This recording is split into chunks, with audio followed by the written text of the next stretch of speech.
How can I map true false to 1 0 in a Pandas DataFrame? I have a column in Python Pandas DataFrame that has boolean true false values, but for further calculations I need 1 0 representation. Is there a quick Pandas numpy way to do that?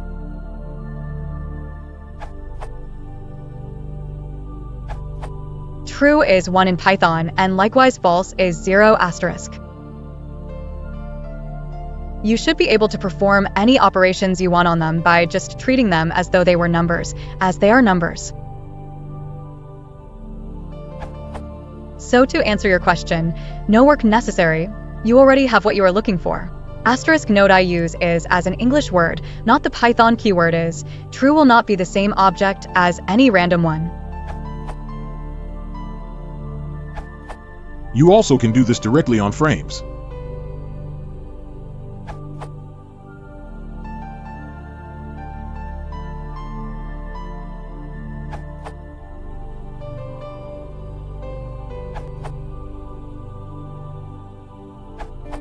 A succinct way to convert a single column of Boolean values to a column of integers 1 or 0.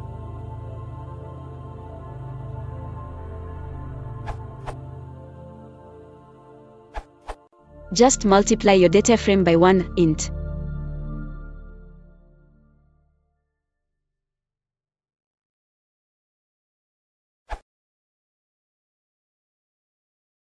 If you want to support the channel, please consider liking and subscribing.